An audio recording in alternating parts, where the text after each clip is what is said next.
আল্লামা সাঈদী তিনি দুনিয়া থেকে বিদায় নিয়েছেন, তার একটাই স্বপ্ন ছিল, এই বাংলার জমিন শাসন হবে কোন দিন? কোরআন দিয়া। 100 বছরের ইতিহাসে এমন রেকর্ড নাই। আল্লামা সাঈদীর শুধু ফাঁসির রায় দিয়েছিল, সেই রায়কে কেন্দ্র করে একই দিনে শতাধিক মুসলমান শাহাদত বরণ করেছিল। আল্লাহর জমিন, আল্লাহর দিন কায়েম হোক। সেই জমিনে দিন কায়েম হওয়ার জন্য যদি বুকের তাজা প্রাণ ঢেলে দিতে হয়, বুকের তাজা রক্ত ঢেলে দিতে হয়, জানমাল দিতে হয়, সবাইকে রাজি আছেন? রাজি আছেন কারা কারা? হাত উঁচু করে দেখান মুসলমান।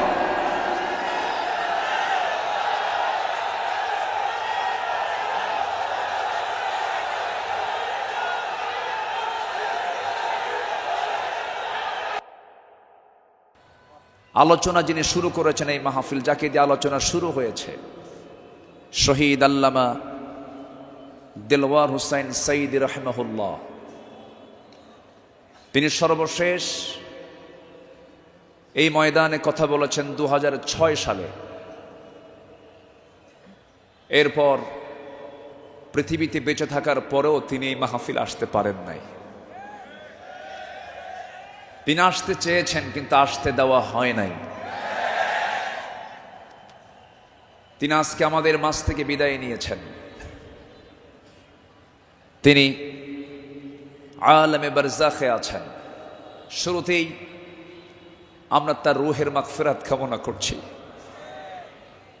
আল্লাহ তুমি তার কবরটাকে জান্নাতের টুকরা বানায় দাও। সম্মানিত ভাইয়েরা, আজকে যদি তিনি বেঁচে থাকতেন, এই চেয়ারে বসার যোগ্যতা তো আমাদের নাই। আমি তো জানি আমার এলেম কালাম কদ্দুর। আমি আব্দুল্লাহ আমিন, লা ইলমা লানা ইল্লা মা আল্লামতানা। আজকে এই চেয়ারে তাকি মানায়। তিনি দুনিয়া থেকে বিদায় নিয়েছেন। তার বড় শখ দুটো ছিল, একটা হলো আল্লাহর ঘর জিয়ারা করা, তিনি প্রায় প্রায় বলতেন, আর আরেকটা হলো তিনি যেন বের হয়ে কোরআনের এই ময়দানের জন্য তিনি কথা বলতে পারেন। কিন্তু বাতিল শক্তিরা তাকে সেই তার চাওয়াটা পূরণ করতে দেয়নি। 2023 সালের 13ই আগস্ট চিকিৎসার নাম করে সুস্থ একজন মানুষকে জেলখানা থেকে বের করে হসপিটালে জোর করে ভর্তি করিয়ে ইনজেকশন পুশের মধ্য দিয়ে পয়জনিং করে বিষ প্রয়োগ করে দিল্লির প্রেসক্রিপশনে তাকে হত্যা করা হয়েছে। তাফসীর মাহফিলের এই প্ল্যাটফর্ম থেকে সুস্পষ্ট ভাষায় জানান দিতে চাই, আল্লামা সাঈদীর মতো এই কিংবদন্তির হত্যার সঙ্গে জড়াই জড়িত চূড়ান্ত শাস্তি নিশ্চিত করা হোক। এ মতের পক্ষে রাজি আছেন কারা কারা? হাত উঁচু করে দেখান মুসলমান।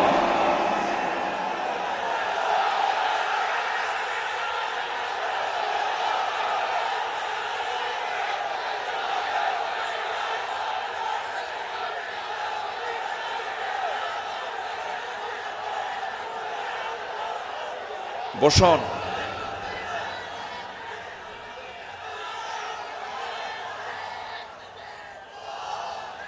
বসুন। সম্মানিত ভাইয়েরা, আজকের এই তাফসীর মাহফিলে তার নাম, জি বসুন বসুন বসুন বসুন। আজকের এই তাফসীর মাহফিলে তার যদি নামটা না নেওয়া হয় শুরুতে, বড় কৃপণতা হয়ে যাবে। সম্মানিত বন্ধুগণ, এই মাহফিল আবার 1.5 যুগ পরে শুরু হলো। এই মাহফিলকে তুমি আল্লাহ কিয়ামত পর্যন্ত কবুল করে নাও। এই মাহফিলের শুরু থেকে নিয়ে আজ পর্যন্ত যারা জড়িত আছেন, যারা বেঁচে আছেন, তাদের প্রতি খাস রহমত নাজিল করো, এবং যারা দুনিয়া থেকে বিদায় নিয়েছেন কবরগুলোকে জান্নাতের নূর দিয়ে মুনাফফার করে দাও। সম্মানিত ভাইয়েরা, আমি আলোচনার সূচনায় সর্বকালের সর্বযুগের সর্বশ্রেষ্ঠ গ্রন্থ, complete and balanced code of life, Al Quran আল মজিদের গুরুত্বপূর্ণ একটি সূরা, সূরাতুত তাওবার একটি আয়াত আমি তেলাওয়াত করেছি। সূরা তাওবার 100 নম্বর আয়াত আমি তেলাওয়াত দিয়ে শুরু করেছি। আয়াতটিকে সামনে রেখে কিছু কথা আমি বলতে চাচ্ছি। আল্লাহ যেন আমার মুখ থেকে সেই কথাগুলি বের করে দেন যে কথাগুলো মুসলিম উম্মার জন্য এই মুহূর্তে দারুণ প্রয়োজন। সম্মানিত হাজিরিন,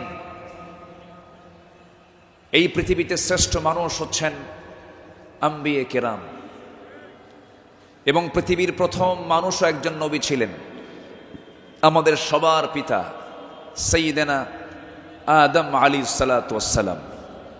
এবং এটার সিলসিলা শেষ হয়েছে খাতামুন নবিয়্যিন, সরওয়ারে কায়নাত, রাহমাতুল লিল আলামিন, রহমত আলম, নবী মুকাররম জনাবে মুহাম্মদুর রাসূলুল্লাহ সাল্লাল্লাহু আলাইহি ওয়াসাল্লাম।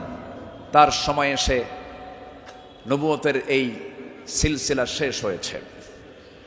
এরপরেই যাদের সম্মান মর্যাদা আল্লাহ পাক সবচাইতে বেশি দিয়েছেন তারা হচ্ছেন সাহাবায়ে কেরাম। আল্লাহ তাআলা তাদের সম্মান, তাদের মর্যাদা অনেক বেশি দিয়েছেন, এবং আল্লাহ নিজে তাদের শানে বলেছেন রাদিয়াল্লাহু আনহুম, আল্লাহ তাদের উপরে সন্তুষ্ট হয়েছেন। আল্লাহ নিজে যদি বলেন আমি তাদের উপরে সন্তুষ্ট হয়েছি, তাদের ঠিকানা কোথায় হবে? জান্নাত হবে, এটাই স্বাভাবিক। সেই সাহাবে কেরামদের জীবন থেকে কিছু কথা, আমার নবীর আদর্শে গড়া সাহাবীদের বিপ্লবী জীবন, মুমিনের অনুসরণীয় পথ, এই বিষয়ে আমি আজকে কিছু কথা বলতে চাচ্ছি। ওয়ামা তাওফীকি ইল্লা বিল্লাহ আলাইহি তাওয়াক্কালতু ওয়া ইলাইহি উনীব। আসুন সোজা আমরা আলোচনার দিকে চলে যাই। যেহেতু এক রাত আমি পেয়েছি, আল্লামা সাঈদ রাহিমাহুল্লাহ এমন একজন ব্যক্তি ছিলেন, একটানা একজন আলোচক 5 দিন একই প্ল্যাটফর্মে কথা বলেছেন। এমন রেকর্ড বাংলার জমিন আজ পর্যন্ত কেউ দেখাতে পারেন নাই। বলি আলহামদুলিল্লাহ, জোরে বলি আলহামদুলিল্লাহ। সম্মানিত হাজিরিন, আমরা যে কিতাব নিয়ে বসেছি, এই কিতাব আসমানি কিতাব। পৃথিবীর সকল কিতাব হলো দুনিয়ার, আর এই কিতাব হলো আসমানি, স্বতন্ত্র একটি কিতাব। আল্লাহ রাব্বুল আলামিন তার কালামে তার পরিচয় দিয়েই অনেক সূরার সামনে আগে এই কিতাবের সৌন্দর্য তুলে ধরেছেন, এই কিতাবের পরিচয় আগে তুলে ধরেছেন। যেমন কোরআন খোলার সঙ্গে সঙ্গেই আমরা পেয়ে যাই আমার রবের পরিচয় আলহামদুলিল্লাহি রাব্বিল আলামিন। এরপরে আমরা যখন সেকেন্ড সূরাতে আসি তখন পেয়ে যাই এই কিতাবের পরিচয় যালিকাল কিতাব লা রাইবা ফীহি। আবার আলে ইমরানে আসেন, এরকম পরিচয় পাওয়া যায়। সূরা ইয়াসিন, সূরা রহমান, সূরা ইউসুফ, অনেক সূরার শুরুতে আল্লাহ রাব্বুল আলামিন আগে এই কিতাবের সৌন্দর্য তুলে ধরেছেন। আল্লাহ রাব্বুল আলামিন বলেন আর রহমান আল্লামাল কুরআন খালাকাল ইনসানা আল্লামাহুল বায়ান আশ-শামসু ওয়াল কমারু বিহুসবানি ওয়ান নাজমু ওয়াশ-শাজারু ইয়াসজুদান। জোরে বলুন আল্লাহু আকবার। তিনি রহমান, যিনি বান্দাকে কোরআন শিক্ষা দিয়েছেন। আবার ইয়াসিনে চলে যান, ইয়াসিন ওয়াল কুরআনিল হাকীম ইন্নাকা লামিনাল মুরসালিন আলা সিরাতিম মুস্তাকিম। আল্লাহ রাব্বুল আলামিন এই কিতাবের পরিচয় অনেক সূরার শুরুতেই দিয়েছেন। আগে কিতাব সম্পর্কে বান্দা বুঝে নাও, সচরাচর অন্য কিতাবের মতো এই কিতাব এমনটা নয়। আল্লাহ রাব্বুল আলামিন এই বান্দার জন্য কিতাবটাকে কি করে দিয়েছেন? আল্লাহ রাব্বুল আলামিন বলেন, তিবিয়ানাল লিকুল্লি শাই, তোমার জীবনের জন্য যা কিছু প্রয়োজন সব আয়োজন আমি এর মধ্যে করে দিয়েছি, কোথাও যাওয়ার দরকার নাই। ফাআইনা তাযহাবুন ইন হুয়া ইল্লা যিকরুল লিল আলামিন লিমান শাআ মিনকুম আন ইয়াস্তাকিম ওয়া মা তাশাউনা ইল্লা আন ইয়াশা আল্লাহু রাব্বুল আলামিন। জোরে বলুন আল্লাহু আকবার। তুমি কোথায় যাও? কোন পথে দৌড়াচ্ছ? দুনিয়ার কোন তন্ত্র মন্ত্রের দিকে দৌড়াও? দুনিয়ার কোন আইনের দিকে দৌড়াও? এই পৃথিবীতে ৭০ থেকে ৮০টি মানব রচিত মতবাদ আছে। সমস্ত মতবাদকে তোমার ধিক্কার মারতে হবে, পচা বস্তাগুলোকে ফেলে দিয়া আল্লাহর আহ্বান হলো ইন হুয়া ইল্লা যিকির, এই জিকিরের দিকে চলে আসো। কোরআন তোমাকে সুপারিশ করে জান্নাতের দরজায় পৌঁছায়া দেবে। কোরআনের দল ছাড়াও এই দেশে আরো দল আছে না নাই? আসতে বলবেন না, আছে না নাই? ইসলামী দল ছাড়া আরো দল এই দেশে আছে না নাই? কিন্তু আল্লাহর কাছে মনোনীত দল একটাই, ইন্নাদ-দীনা ইনদাল্লাহিল ইসলাম। ইসলাম ছাড়া অন্য কিছু যে গ্রহণ করবে, সোজা কথা আল্লাহ পাক বলে দিচ্ছেন, ওয়ামান ইয়াবতাগি গায়রাল ইসলামি দীনান ফালান ইউকবালা মিনহু, যে ব্যক্তি জীবন বিধান হিসাবে, দল হিসাবে ইসলামকে বাদ দিয়ে অন্য কোনো দিনকে গ্রহণ করবে, তার কোনো কিছুই গ্রহণ করবেন না তিনি কে? এই কথা কে বলেছেন? অতএব দল করতেই হবে, সেই দল হতে হবে কার দল? আসতে বলবেন না, কার দল? আল্লাহ রাব্বুল আলামিন বলেন, ইন্নামা ওয়ালিয়্যুকুমুল্লাহু ওয়া রাসূলুহু ওয়াল্লাযীনা আমানুল্লাযীনা ইউকিমুনাস সালাতা ওয়া ইউতুনাস যাকাতা ওয়া হুম রাকিউন ومن يتولى الله ورسوله والذين آمنوا فإن حزب الله هم الغالبون। যারা আল্লাহর দল করবে তারাই বিজয়ী হবে। ঘোষণাকার, ঘোষণাকার আল্লাহ।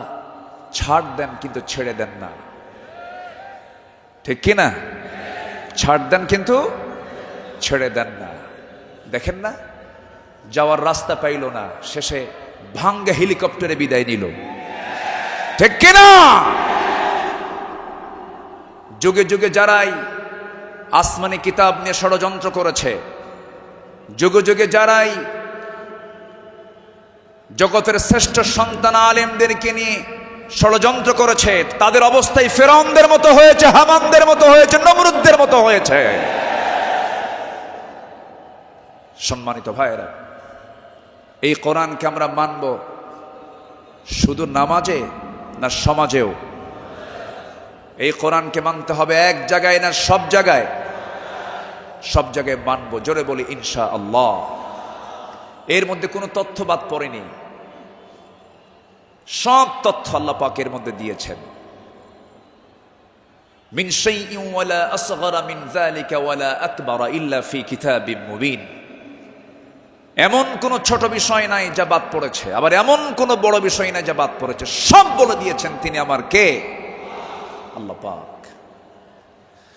আল্লাহ তাআলা একটা সূরা নাজিল করেছেন, সূরাতুন নাহল, মৌমাছি।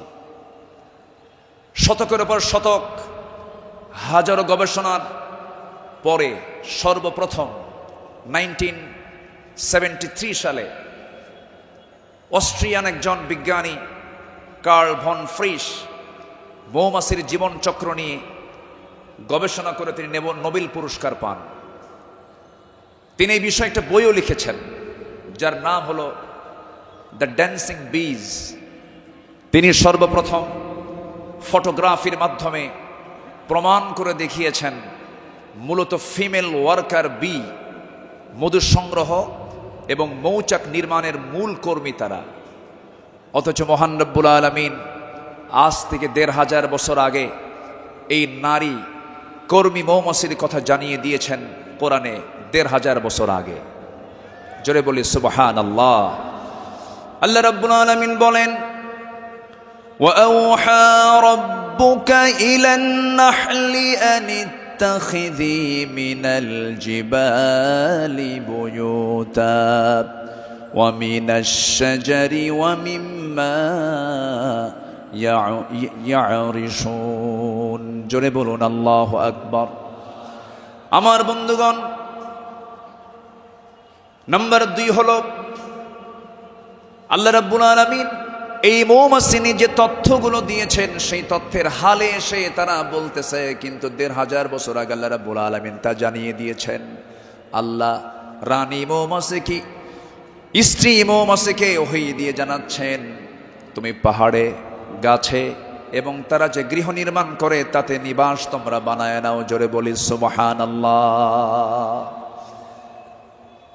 নাম্বার 2, তিনি প্রমাণ করেছেন যখন একটি কর্মী মৌমাছি নতুন ফুলের বাগান বা উদ্যান খুঁজে পায় তখন সে অন্য মৌমাছিদের সঠিক পথের দিক নির্দেশনা দেয়। কার্ল ভন ফ্রিচ এই নাচের নামটা দেন হচ্ছে ওয়াগল ড্যান্স, যা পৃথিবী জুড়ে সাড়া ফেলে। অথচ এই তথ্য কোরআনের কাছে অনেক পুরাতন। মহান আল্লাহ তাআলা ১৫০০ বছর আগে এটাও জানিয়ে দিয়েছেন। জোরে বলি সুবহানাল্লাহ। আল্লাহ রাব্বুল আলামিন বলেন, সুম্মা কুলি মিন কুল্লিস সামারাতি ফাসলুকি সুবুলা রাব্বিকা যুলুলা। জোরে বলুন আল্লাহু আকবার। তুমি প্রত্যেক ফল থেকে আহার করো এবং তুমি আমার রবের সহজ পথে চলো। আল্লাহু আকবার। বিজ্ঞান হালে বলছে, কোরআন ১৫০০ বছর আগে বলছে। তাহলে এখন বলুন, বিজ্ঞান কোরআন বিজ্ঞান থেকে নিয়েছে না বিজ্ঞান কোরআন থেকে ধার করেছে? বিজ্ঞান কোরআন থেকে ধার করেছে। এখানে শেষ নয়। নাম্বার 3, বর্তমান সময়ে বিজ্ঞানীরা নিখুঁত গবেষণার মাধ্যমে প্রমাণ করেছেন আসলে মধু বের হয় মৌমাছির পেট থেকে। মৌমাছির পেট থেকে। এই আশ্চর্য তথ্যটিও মহান রব্বুল আলামিন ১৫০০ বছর আগেই জানিয়ে দিয়েছেন। সুবহানাল্লাহ। আল্লাহ রব্বুল আলামিন বলেন, ইয়াখরুজু মিন বুতুনিহা শারাবুম মুখতালিফুন আলওয়ানুহু ফীহি শিফাউন লিন-নাস ইন্না ফী যালিকা লাআয়াতান লিকাওমিন ইয়াতাফাক্কারুন। জোরে বলুন আল্লাহু আকবার। তার পেট থেকে এমন পানীয় বের হয় যা রং ভিন্ন ভিন্ন, যাতে রয়েছে মানুষের জন্য রোগ নিরাময়। নিশ্চয় এতে নিদর্শন রয়েছে সেই কওমের জন্য যারা চিন্তা করে। জোরে বলি সুবহানাল্লাহ। আল্লাহ তাআলার কি একটা ফার্মাসিউটিক্যাল কোম্পানি, কি বিশাল বড় একটা ফ্যাক্টরি আল্লাহ পাক মৌমাছিকে এই দায়িত্ব দিয়ে দিয়েছেন। 1 পাউন্ড মধু বানাতে 550 মৌমাছিকে প্রায় 20 লাখ ফুলে ভ্রমণ করতে হয়। সুবহানাল্লাহ বলবেন না? সেখানে একটা কর্মী মৌমাছিকে 80,000 কিলোমিটার পথ অতিক্রম করতে হয়। অন্য একটি গবেষণায় এসেছে 14.5 লাখ কিলোমিটার পথ অতিক্রম করতে হয়, যা দিয়ে পুরো পৃথিবীটাকে 3 বার প্রদক্ষিণ করা সম্ভব। শুধু 1 পাউন্ড মধু তৈরিতে মৌমাছির এত কষ্ট করতে হয়। আল্লাহু আকবার বলেন। মহান আল্লাহ তাআলা এই মৌমাছির মধ্যে সঠিক পরিমিত তাপমাত্রা বোঝার মতো আশ্চর্য একটা ক্ষমতা দিয়েছেন। মৌচাকের সঠিক তাপমাত্রা 35 ডিগ্রি সেলসিয়াস থাকা প্রয়োজন। যদি কখনো তাপমাত্রা এর কম 30 ডিগ্রিতে নেমে আসে তখন মৌমাছিগুলো সবাই একত্রিত হয়ে তাদের ডানাগুলো ঝাঁপিয়ে তাপমাত্রা বৃদ্ধি করে। জোরে বলে সুবহানাল্লাহ। আবার যদি কখনো তাপমাত্রা যদি বেড়ে যদি 40 ডিগ্রি হয়ে যায়, তখন আবার তারা উল্টো দিকে ডানা ঝাপটিয়ে মৌচাকে তাপমাত্রা ঠান্ডা করে। তখন আবারও 35 ডিগ্রি তাপমাত্রায় নিচে স্বাভাবিক হয়ে যায়, নিচে নেমে আসে। এগুলো কার কুদরত? আসতে বলবেন না, কার কুদরত? আল্লাহর কুদরত। সম্মানিত ভাইয়েরা, আল্লাহ রাব্বুল আলামিন এই কিতাবের ভিতরে হাদিদ নামে, লোহা নামে একটা সূরা নাজিল করেছেন। সূরার নাম কি? হাদিদ, লোহা। লোহা ছাড়া কিছুই হয় না। এই লোহা নিয়ে বিজ্ঞান গবেষণা করে বলছে, আধুনিক বিজ্ঞান বলতেছে লোহার সৃষ্টি পৃথিবীতে নয়, বরং লোহা এসেছে বহির জগৎ থেকে, আকাশ থেকে। কারণ পৃথিবীর পরিবেশে লোহা উৎপাদনের জন্য অনুপযোগী। কেননা সূর্যের যে তাপমাত্রা লোহা উৎপাদনের জন্য যথেষ্ট নয়। সূর্যের কেন্দ্রের তাপমাত্রা হলো 15 মিলিয়ন ডিগ্রি সেলসিয়াস, আর সূর্যের পৃষ্ঠে অর্থাৎ ফটোস্ফিয়ারের তাপমাত্রা হচ্ছে 5.5 থেকে 6,000 ডিগ্রি সেলসিয়াস। অথচ লোহা উৎপাদনের জন্য আনুমানিক 5 বিলিয়ন ডিগ্রি সেলসিয়াস প্রয়োজন। বিজ্ঞানীদের ধারণা কোন সুপারনোভা বিস্ফোরণ থেকেই এই লোহার আগমন ঘটে থাকতে পারে। অথচ মহান রব্বুল আলামিন 1500 বছর আগেই সূরা হাদিদে জানিয়ে দিয়েছেন আল্লাহ পাক লোহা নাজিল করেছেন। সুবহানাল্লাহ বলবেন না? আল্লাহ রাব্বুল আলামিন বলেন, وَأَنزَلْنَا الْحَدِيدَ فِيهِ بَأْسٌ شَدِيدٌ وَمَنَافِعُ لِلنَّاسِ। সূরাতুল হাদিদ আয়াত নম্বর 25। মহান রব্বুল আলামিন বলেন, আমি লোহা নাজিল করেছি যাতে রয়েছে প্রচন্ড শক্তি, মানুষের জন্য বহুবিধ উপকার। জোরে বলি সুবহানাল্লাহ। তাহলে বিজ্ঞান এগুলো প্রমাণ করেছে না কোরআন থেকে ধার করেছে? কোরআন থেকে ধার করেছে। বিজ্ঞান দিয়ে কোরআন যাচাই হবে না, কোরআন দিয়ে বিজ্ঞান যাচাই হবে। কোন আইন দিয়ে কোরআনকে ব্যর্থ করার চেষ্টা করলে সে ব্যর্থ হবে। কোরআন দিয়ে পৃথিবীর সকল আইনকে ব্যর্থ করতে হবে। যারা বলেন কোরআন আর রাজনীতি ভিন্ন বিষয়, তাদের নতুন করে ঈমান আনতে হবে।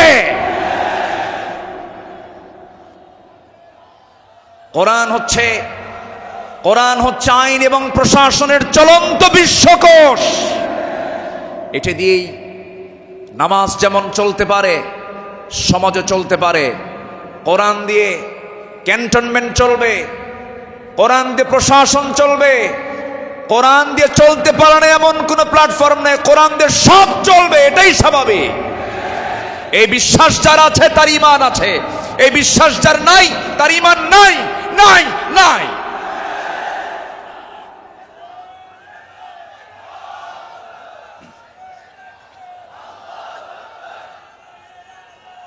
সম্মানিত ভাইয়েরা, সম্মানিত বন্ধুগণ, তাহলে সব সমস্যার সমাধান কি কোরআন করতে পারে? আসতে বলবেন না, পারে। এখন বাংলাদেশের সবচাইতে বড় সমস্যা কি জানেন? গদি সমস্যা। কি সমস্যা বলেন? গদি সমস্যার সমাধান তো মনে হয় কোরআনে নাই। একটা আয়াত আছে, আয়াতুল কুরসি। আয়াতুল কুরসি। কুরসিয়ন মানে কি? গদি। কুরসিয়ন মানে কি? গদি। গদিটা মূলত কার? আসতে বলবেন না, গদিটা মূলত কার? আল্লাহ। ক্ষমতা কারোই না, ক্ষমতা একমাত্র কার? আল্লাহ। কোরআন সম্পর্কে সংক্ষিপ্ত একটা ধারণা, আল্লাহর সিস্টেম মতোই, আল্লাহ এই পদ্ধতিতেই তিনি আলোচনা করেছেন। কোরআনে তার কথাগুলো এইভাবে আসছে। আসুন আমরা এখন মূল ওই আয়াতটার দিকে আমরা চলে যাচ্ছি। সম্মানিত বন্ধুগণ, আমার নবীর আদর্শে গড়া সাহাবীদের বিপ্লবী জীবন, মুমিনের অনুসরণীয় পথ। আমাদের পথ তো সেই পথ যে পথে আমার রাসূল চলেছেন, যে পথে সাহাবীরা চলেছেন। এই পথ ছাড়া আমাদের দ্বিতীয় কোনো পথ আছে? আসতে বলবেন না, আছে? সেই সাহাবীদের সম্মানটা কত! আল্লাহ রাব্বুল আলামিন বলেন, والسابقون الأولون من المهاجرين والأنصار والذين اتبعوهم بإحسان رضي الله عنهم ورضوا عنه وأعد لهم جنات تجري تحتها الأنهار خالدين فيها أبدا ذلك الفوز العظيم জোরে বলুন আল্লাহু আকবার। মুহাজির এবং আনসারদের মধ্যে যারা ঈমানে প্রথমে যারা অগ্রগামী হয়েছে এবং যারা নিষ্ঠার সাথে তাদের অনুসরণ করেছে, আল্লাহ তাদের সকলের প্রতি সন্তুষ্ট হয়েছেন, তারাও তার প্রতি সন্তুষ্ট হয়েছেন। আল্লাহ তাদের জন্য এমন জান্নাত রেখে দিয়েছেন যার নিজ দিয়ে নহর প্রবাহিত। আল্লাহ তাআলা সেই জায়গায় তাদেরকে চিরকাল রাখবেন, আর এটার চাইতে মহা সাফল্যের অন্য কিছু হতে পারে না। জোরে বলি সুবহানাল্লাহ। আমার ভাইয়েরা, যাদের প্রতি আল্লাহ রাজি হন তারাই তো আমাদের অনুসরণীয় হওয়ার কথা। যারা আল্লাহর রহমত প্রাপ্ত বান্দা, যাদের দুনিয়াতে জান্নাতের সংবাদ দিয়েছেন, এমন 10 জন সাহাবী ছিলেন যাদেরকে আল্লাহ রাব্বুল আলামিন দুনিয়াতে জান্নাতের সংবাদ তাদের কানে শুনিয়ে দিয়েছেন। জোরে বলি সুবহানাল্লাহ।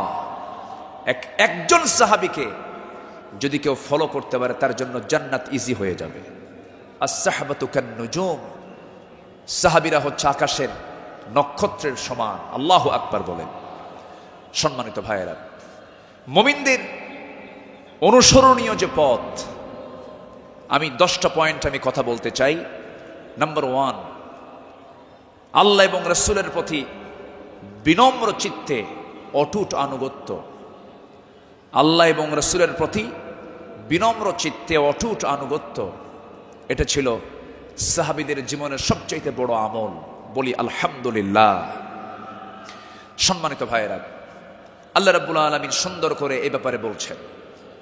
আল্লাহ রাব্বুল আলামিন বলেন, ইয়া আইয়ুহাল্লাযীনা আমানু আতিউল্লাহা ওয়া রাসূলাহু ওয়া লা তাওয়াল্লাউ আনহু ওয়া আনতুম তাসমাউন। জোরে বলুন আল্লাহু আকবার। সূরাতুল আনফাল আয়াত নাম্বার 20, মহান রব্বুল আলামিন বলেন, হে বিশ্বাসীরা, তোমরা আল্লাহ এবং তার রাসূলের তোমরা আনুগত্য করো।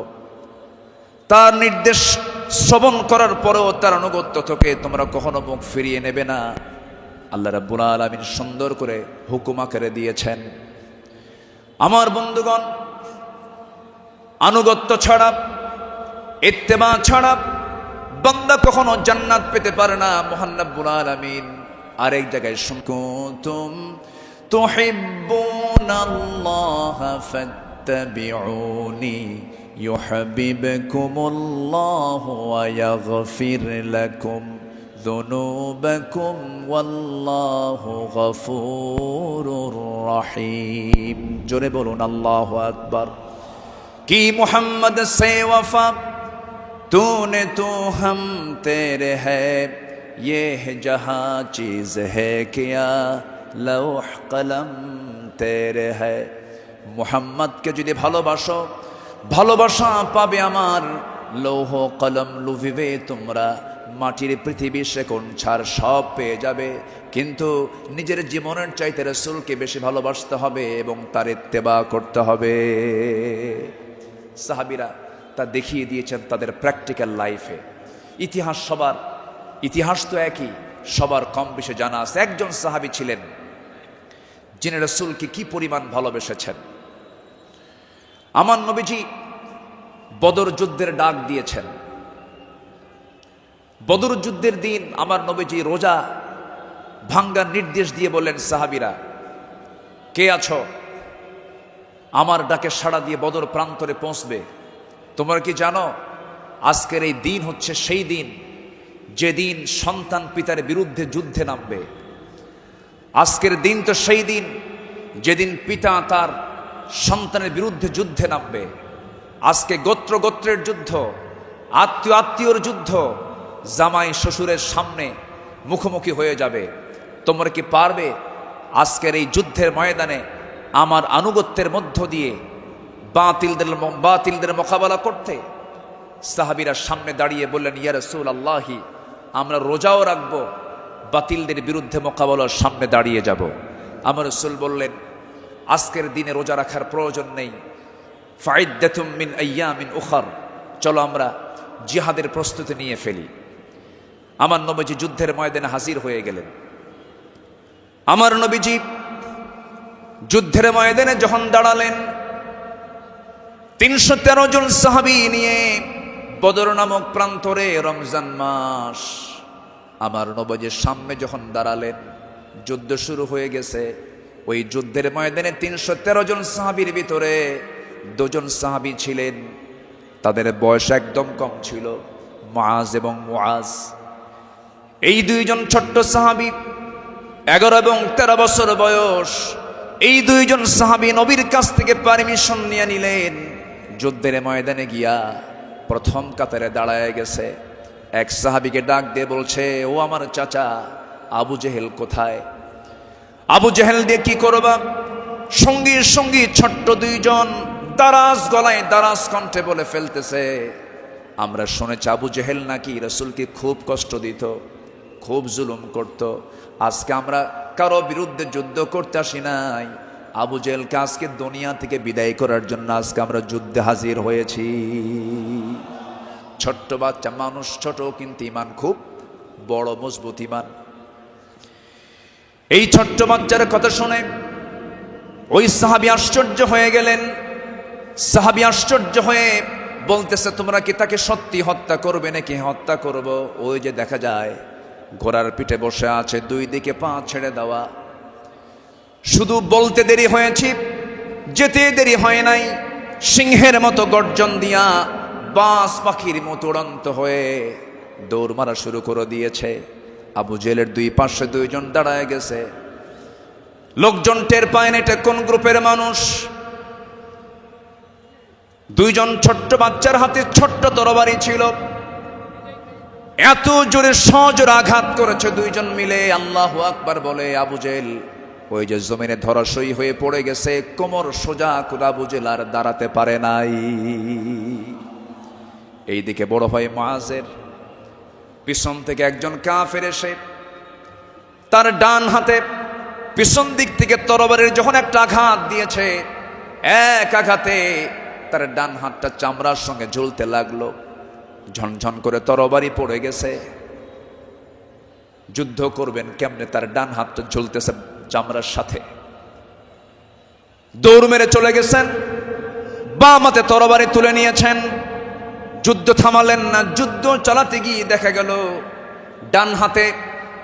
ডান হাতটা চামড়ার সঙ্গে ঝুলে আছে, ঝুলন্ত হাতটা এসে বাম হাতে বারবার ধাক্কা খাচ্ছে, ডিস্টার্ব হচ্ছে মনে করে ঝুলন্ত ডান হাতটা বাম্পার নিচে রেখে এত জোরে টান মারলেন, এক টানে হাতটা ছিটকে পড়ে গেল। বাম হাতে যুদ্ধ চালাতে লাগলেন। বাম হাত পিছন দিক থেকে আঘাত করে তার কেটে ফেলে দিল। ঝনঝন করে তরবারি পড়ে গেছে, আর যুদ্ধ করতে পারছেন না। যুদ্ধ করবেন কেমনে? 2 হাতিতে চলে গেছে। আরেকজন কাফের এসে গর্দান বরাবর যখন আঘাত এনেছে, দুনিয়া থেকে এই ছোট্ট 13 বছরের নাবালক সন্তান দুনিয়া থেকে বিদায় নিয়ে গোটা বিশ্ববাসীকে জানান দিচ্ছে, ও পৃথিবীর মানুষ, আমরা দিন কায়েমের জন্য যে জীবন দিলাম, এমন করেই দিন কায়েমের পথে জীবনটা দিতে হয়। জোরে বলি সুবহানাল্লাহ, আরো জোরে বলি সুবহানাল্লাহ, আরো জোরে বলি সুবহানাল্লাহ।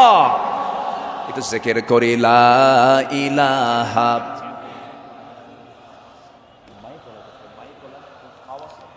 আরো জোরে লা ইলাহা। স্পিকার আওয়াজটা নাই, খুব আওয়াজ কম হচ্ছে, বলেন যে কানে আওয়াজ দিতে হবে।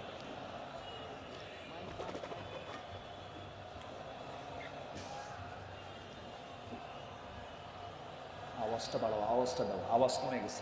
আরো জোরে লা ইলাহা,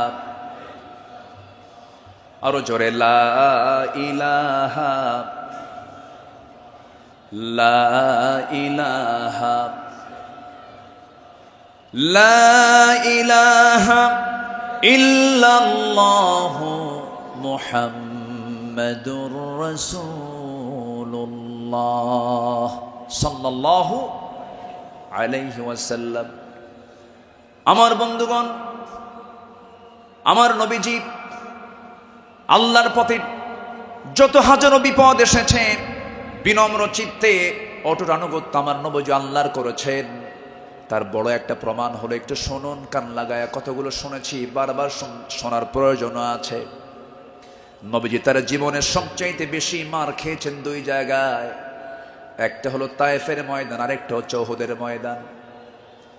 তায়েফের ময়দানের আঘাতটা আমার নবীজির যে পরিমাণ লেগেছিল, মাথা থেকে পা পর্যন্ত ক্ষত বিক্ষত হয়ে পড়েছিল, এমন কোন জায়গা নাই যে জায়গায় নবীজির দাগ ছিল না। উহুদের ময়দানে তিনি দাঁত হারিয়েছেন। খন্দকের পরীক্ষা খনন করতে গিয়ে তিনি তার কোমর হারিয়েছেন। যখন পরীক্ষা খনন করতে গেছেন, 4 দিনের না খাওয়া রাসূল পরীক্ষা খনন করতে গিয়ে ওই যে কোমর কুঁজো হয়ে গিয়েছিল, মৃত্যুর দিন পর্যন্ত আমার নবীজি কোমর সোজা করে দাঁড়াতে পারেন নাই। এত বড় কঠিন মুসিবতের সম্মুখীন আমার নবীজি হয়েছেন। সবচেয়ে কঠিন টাইম চলে গেছে হলো তায়েফের ময়দানে। বুক ভরা আশা নিয়ে কালিমার দাওয়াত দিতে গেছেন, কিন্তু সেই জায়গায় গিয়ে আমার নবীজি ফুল পেয়েছেন না পাথর পেয়েছেন? ফুল পেয়েছেন না পাথর পেয়েছেন? পাথর পেয়েছেন। কিন্তু আমার নবীজি রক্তাক্ত অবস্থায় পড়ে থাকলেন। জুতার তলার সঙ্গে পায়ের তলার জমাট বেঁধে গেছে, নবীজি দাঁড়াতে পারছেন না, সেন্সলেস হয়ে পড়েছিলেন। কিন্তু যখন হোঁশটা ফিরে আসলো, মালাকুল জিবাল এসে নবীকে লক্ষ্য করে বলছেন, ইয়া রাসূলুল্লাহ, 2 দিকের পাহাড় দিয়ে চাপা দিয়ে এদেরকে আমি শেষ করে দিই, আপনি শুধু অর্ডার করেন। জবাবে আমার রাসূল বললেন, লা বাল আরজু আন ইউখরিজাল্লাহ মিন আসলাবিহিম মান ইয়াবুদুল্লাহ ওয়াহদাহু লা ইউশরিকা বিহি শাইআন। সহিহ মুসলিমের হাদিস এসেছে, রাসূল বললেন, না না ও ফেরেশতা, এদেরকে চাপা দিয়ে মেরো না। আমি আশা করি এদের ঔরস থেকে যে সন্তান জন্ম নেবে তারা আল্লাহর ইবাদত করবে। জোরে বলি সুবহানাল্লাহ। রাসূল তাদেরকে মাফ করে দিয়েছেন। আমার বন্ধুগণ, আমার নবীজি আনুগত্য কাকে বলে আল্লাহ রাসূল তা শিখিয়ে দিয়েছেন, সাহাবাদের জীবনে তা শিখিয়ে দিয়েছেন। সাহাবে কেরাম রাসূলকে জীবন দিয়ে ভালোবেসেছেন।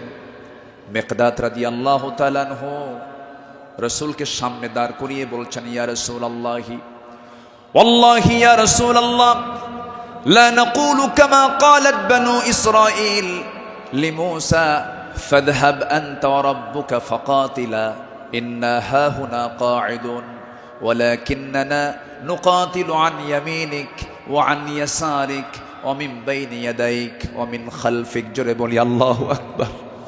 হে রাসূল, আমাদের কেমন পাবেন না, যেমন করে মুসার উম্মত মুসাকে বলেছেন, এমন করে আমরা তা বলবো না, আপনাকে বলবো। আমরা আপনার ডান থেকে বাম থেকে সামনে থেকে পিছন থেকে যখন ডাক দিবেন, বাতিল শক্তির মোকাবেলায় ঝাঁপ দিয়ে পড়ব।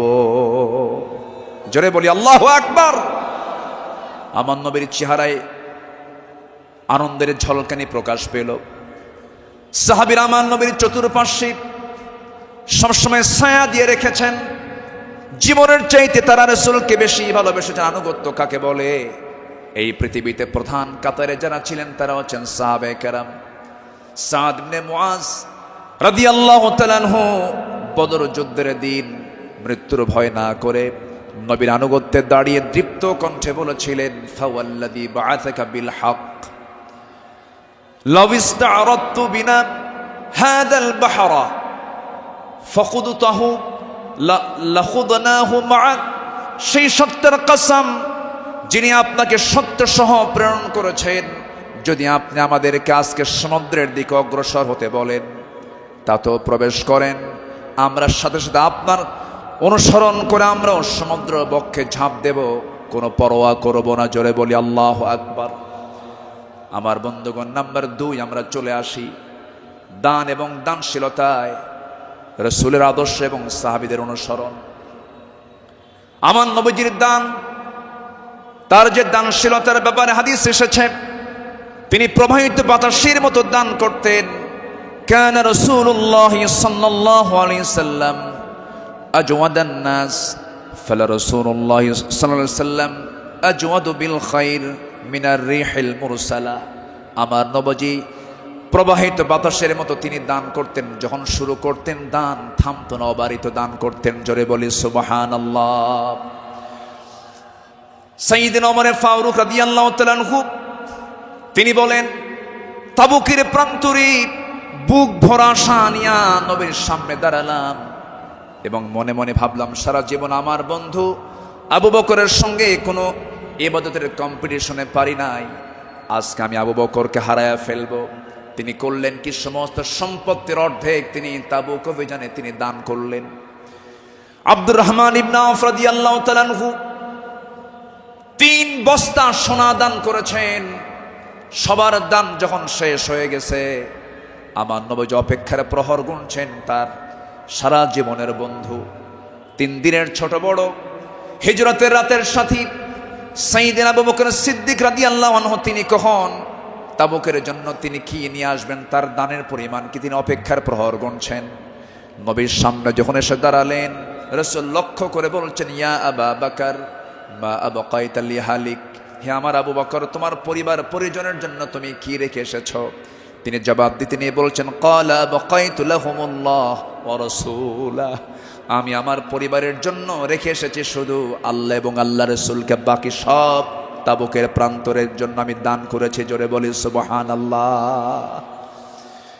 আমার নবীজি তার শানে বলেছেন, ওমা নাফানি মালু হাদিন কাত মা নাফানি মালু আবি বকর, আমার আবু বকরের অর্থ দিয়ে আমার যেমন উপকার হয়েছে, এমন উপকার আমার অন্য কারো দিয়ে হয় নাই।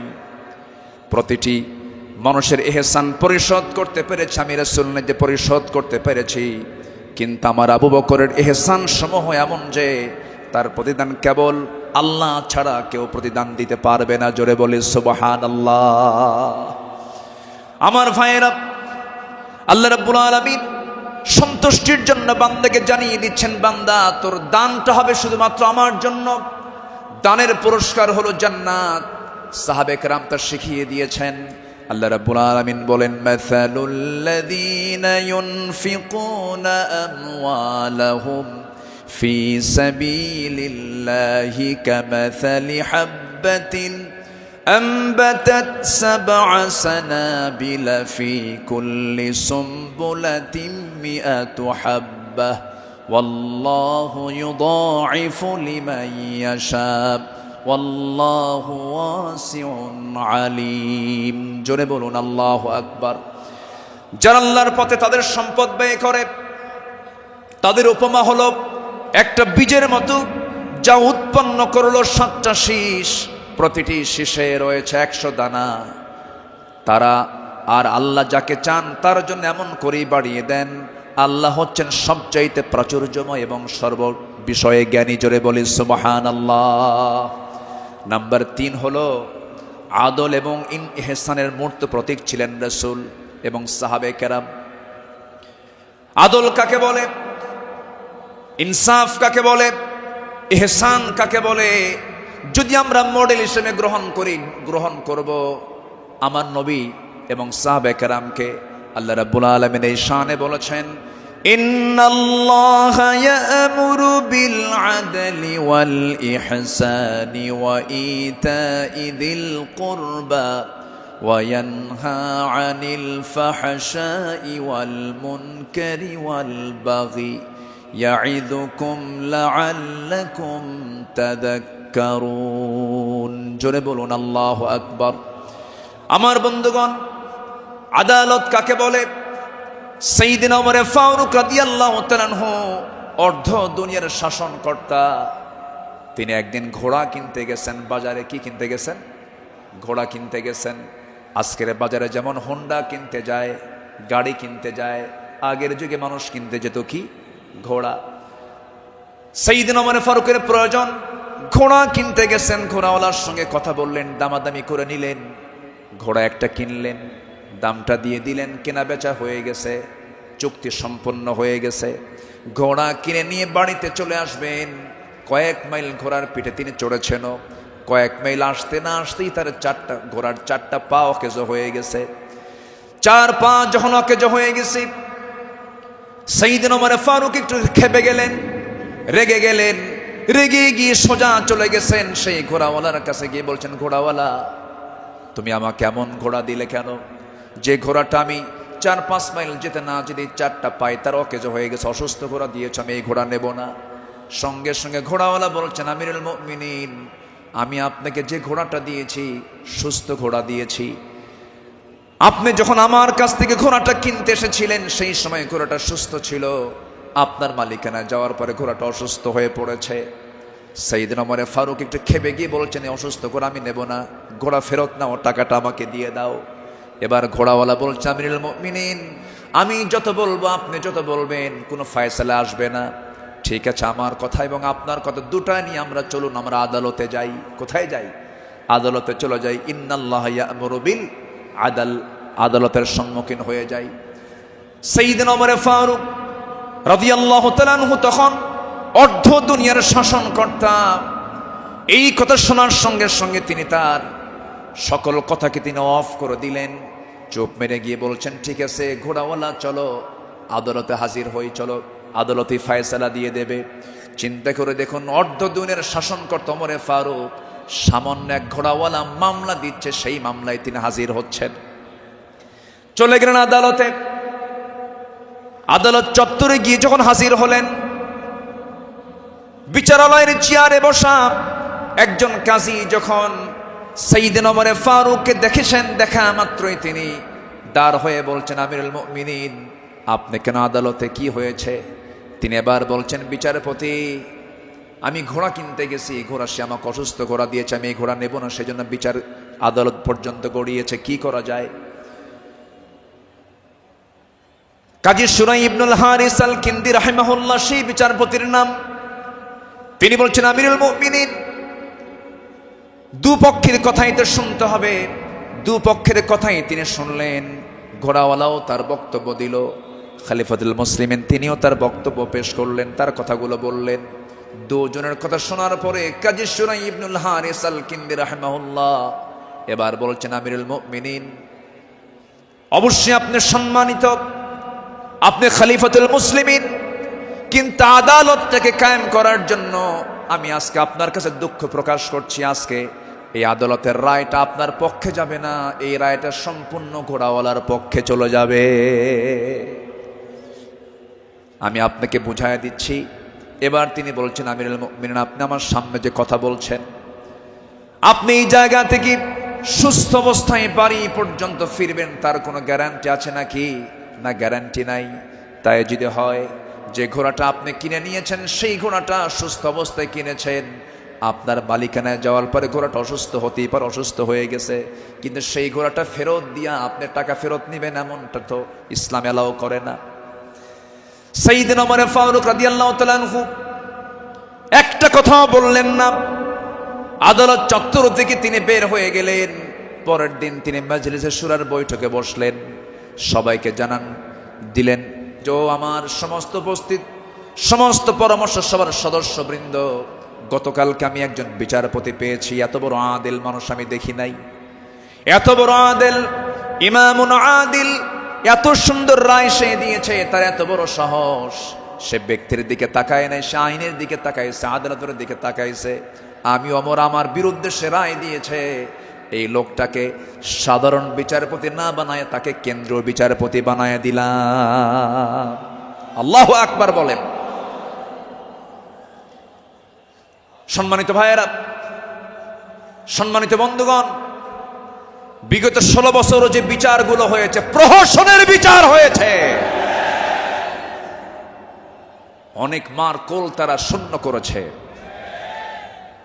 অনেক আল্লাহর গোলামের উপরে তারা জুলুম করেছে। 2018 সালে হঠাৎ করে আমার বাড়ি চতুর্দিক থেকে কয়েকশো পুলিশ আমার বাড়ি ঘেরাও করে আমাকে ধরতে গেছে। বিশাল বড় সন্ত্রাসী তো, ধরতে গেছে। তো বললাম, ভাই কি সমস্যা কি, চলেন থানায় যেতে হবে। থানায় নিয়ে গেল, ওসির সামনে বসে আছি, দেখি ওসির চোখের ভিতরে পানি টলমল করছে, অশ্রুপূর্ণ চোখ। তো বললাম, আপনি কাঁদেন কেন? হুজুর আমি আপনার খুব ভক্ত। তো ভক্ত তো ধরছেন কেন? বলে যে কি করব হুজুর, চাকরি বাঁচান তো ফরজ, সন্তানাদি আছে, কি করব, উপর থেকে খুব চাপ। হুজুর আপনি আমাকে মাফ করে দিয়েন। কি করবেন, চাকরি বাঁচান তো ফরজ। আমি বললাম, চাকরি বাঁচান ফরজ, ইমান বাঁচান নফল। মামলা একখান দিয়া চালান দিয়ে দিল, কোর্টে না মঞ্জুর করলো, কোনো মঞ্জুর হবে না। সেখান থেকে নিয়ে চলে গেল জেলখানায়। জেলখানায় ঢুকলাম, ঢুকেই দেখি ৮০-৮৫ বছরের এক বুড়া মানুষ আমারে দেখে লম্বা একখান সালাম দিয়ে বলে, হুজুর আপনি জেলখানায় ঢুকলেন, খুব খুশি হলাম।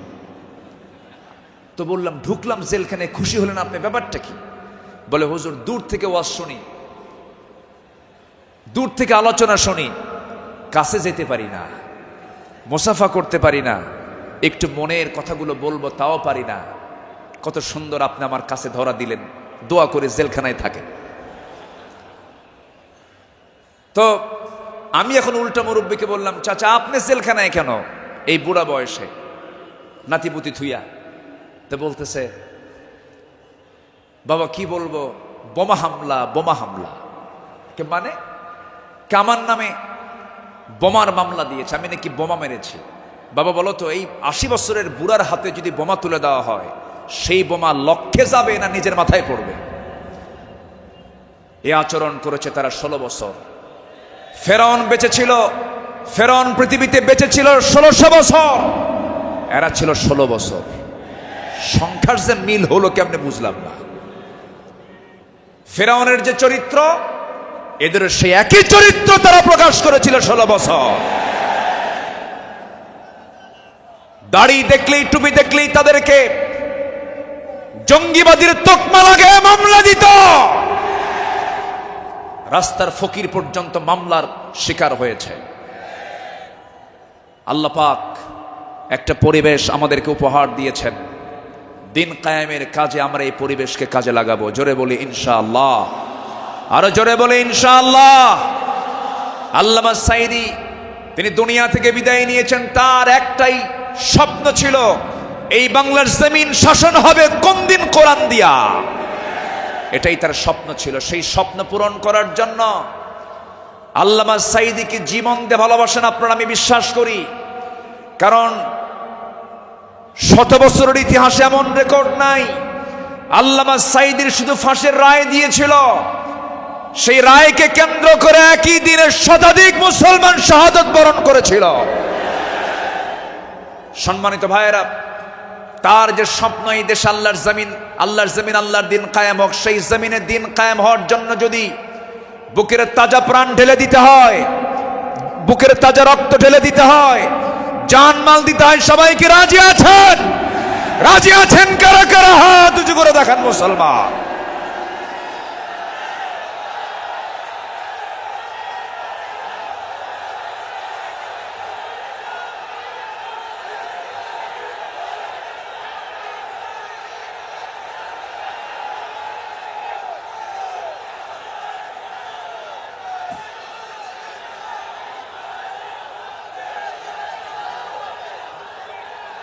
আল্লাহ কবুল করুন, জোরে বলি আমিন, আরো জোরে আমিন। হাত নামান, বসুন। আমি তো দাঁড়াতে বলি নাই, আপনি দাঁড়ালেন কেন? যে বসে পড়ুন। আমি কি আলোচনা চালাবো? আলোচনা চালাবো। আমার নির্দিষ্ট সময় কিন্তু শেষের দিকে প্রায়। আমি কি আলোচনা চালিয়ে যাব? সবাইকে আমাকে সময় দিবেন? জোরে বলি ইনশাআল্লাহ, আরো জোরে বলি ইনশাআল্লাহ। সম্মানিত ভাইয়েরা, তাদের আদালতটা কি ছিল? সাইয়েদনা ওমর ফারুক রাদিয়াল্লাহু তাআলা আনহু একদিন কোন এক বাজার দিয়ে যাচ্ছিলেন। হঠাৎ করে কোন এক সাহাবীর গায়ে হাতে ছিল ছোট্ট ছড়ি, লাঠি ছিল, লাঠি দিয়ে ঘুতা মেরেছেন মজা করে একটা ঘুতা মারলেন। সেই সাহাবীও কিছু মনে করেন নাই। মাস 6 পরে সাইয়েদনা ওমর ফারুক রাদিয়াল্লাহু তাআলা আনহু তার সঙ্গে দেখা করে বললেন, বন্ধু চলো আমার বাড়িতে যাই। বাড়িতে নিয়ে গেলেন, হাতটা ধরে ক্ষমা চেয়ে বললেন, শোনো আমার ভাইজান, অমুক দিন তোমার শরীরে একটু মজা করে একটু তরবারি কি বলে হাতের ছড়ি দিয়ে লাঠি দিয়ে একটু আঘাত করেছিলাম, কষ্ট পেলে আমাকে মাফ করে দিও। এই যে তোমার হাতে 600 দিরহাম দিয়ে দিলাম, তুমি আল্লাহর ঘর কাবা জিয়ারা করে আসবে। জবাবে সেই সাহাবী বলছেন, আমিরুল মুমিনিন, আপনি আমাকে যে আঘাত করেছেন এটা তো আমার মনেই নাই। সাইয়েদনা ওমর ফারুক বললেন, ও আমার ভাই, আমি যে তোমাকে মৃদু আঘাত করেছি, এটা যদি তুমি কিয়ামতের দিন আমার বিরুদ্ধে যদি আল্লাহর কাছে যদি আদালতে মামলা দিয়ে দাও, আমি জামিন পাবো না। এই জন্য আজকে দুনিয়াতেই তোমার কাছ থেকে আমি মাফ চেয়ে নিলাম। জোরে কোন সুবহানাল্লাহ। সাইয়েদনা ওমর ফারুক রাদিয়াল্লাহু তাআলা আনহু 1 বোতল মধু এনেছেন, রাষ্ট্রের মধু।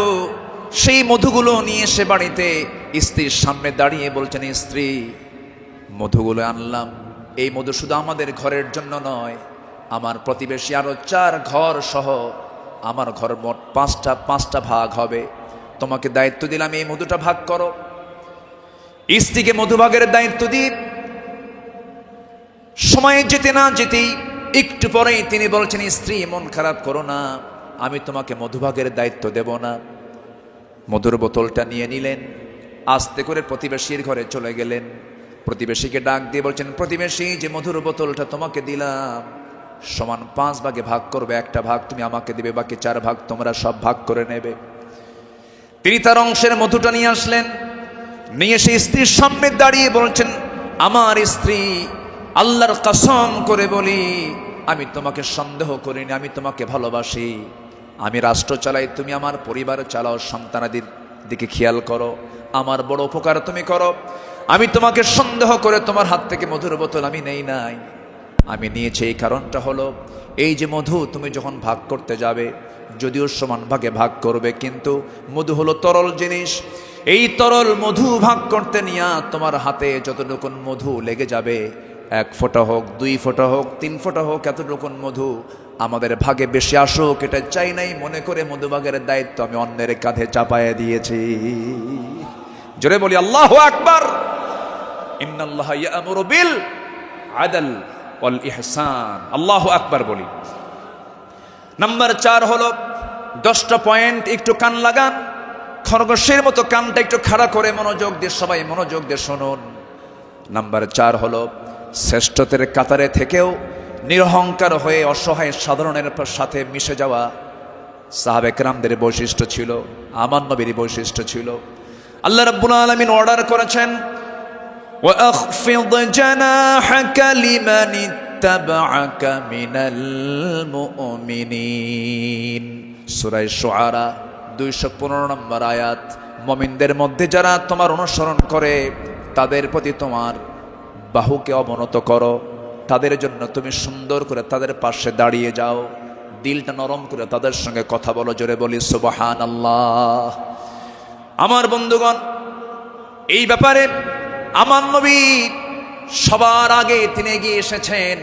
ঈদের দিন আমার নবীজি দেখেন জীর্ণ শীর্ণ পোশাকের ছোট্ট একটা বাচ্চা কাঁদতেছে আর হাঁটতেছে।